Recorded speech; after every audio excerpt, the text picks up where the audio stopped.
there was Hindus for Zohran, which was associated with that 501c3 organization. There were also various Hindus that were quoted as being opposed to or concerned about Mamdani. But again, it's, if you are concerned about these issues, if you're concerned about his record on Hindu issues, also look at what was the game that was played. How did you show up to this battle? How did you sell your arguments?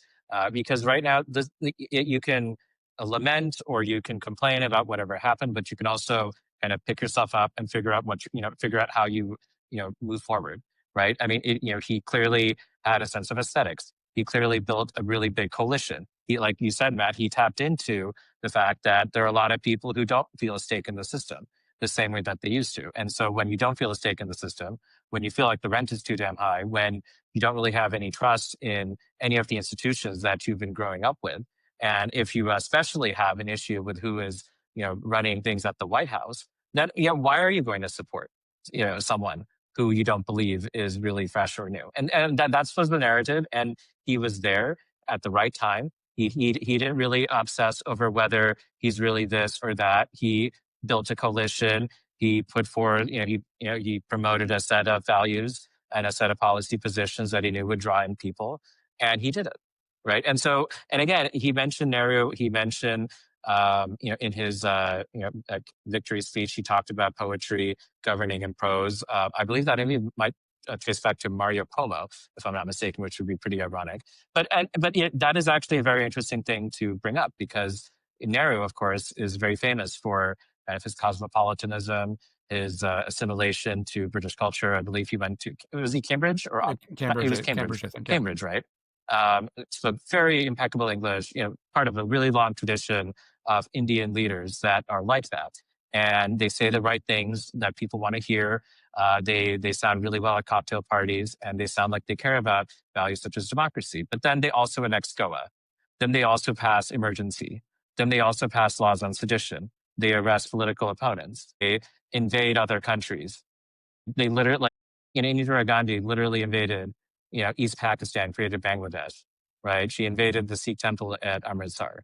Like, all of the Khalistanis that are going on right now, they're not pissed off about what happened in India under Modi. They're pissed off at what would happen, by the daughter of someone that Zohran Mamdani quoted in his victory acceptance speech, right? So, again, it's like, Bill Clinton, Gavin Newsom, Barack Obama, all sorts of people say that they're transformational. They build coalitions. They bring a lot of people's hopes up. Even AOC is very similar, right? Also took advantage at the right time.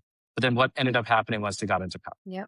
So maybe that's the good news. If you really don't like Zohran, maybe he will not keep his promises and you'll end up being just like Cuomo in like 10 years. Who knows? Well, going back to the inexperience, there's a lot of things that he actually doesn't have, that he made a lot of promises about that he doesn't have the power to do. So maybe someone can hand him a manual to let him know what he can and cannot do as mayor. Samir, anything?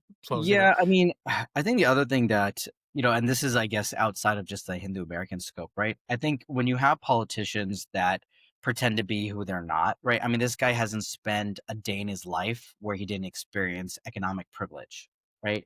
I mean, he comes from a very well-to-do family. His mother, for God's sakes, is a, prominent, Indian film director, and his father's a professor, I believe. Is that at Cornell? Columbia. Yeah. Columbia.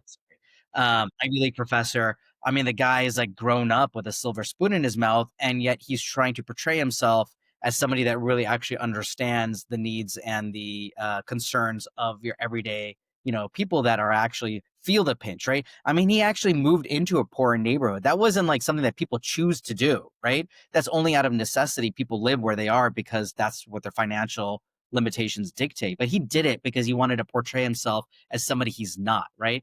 And so I think that's the thing that's kind of become very apparent about him, is that, how many masks is he actually wearing, right? Like, who is Zohran Mamdani and what does he actually believe? Or does he just believe in power?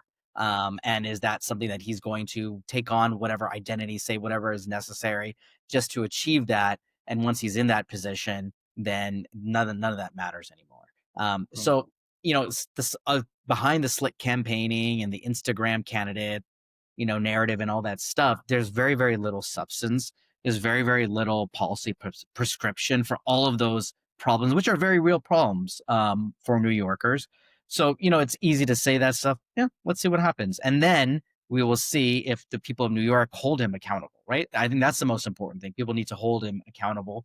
And we saw that, not far from where I am in the San Francisco Bay Area, where the San Francisco previous mayor was recalled because they were not fulfilling their promises. And there's a new mayor that's doing a much better job, both from the same Democratic Party.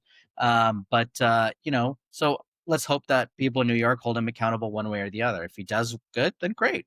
And if he treats everyone equally, great. If he doesn't, then people in New York need to hold him accountable for that as well.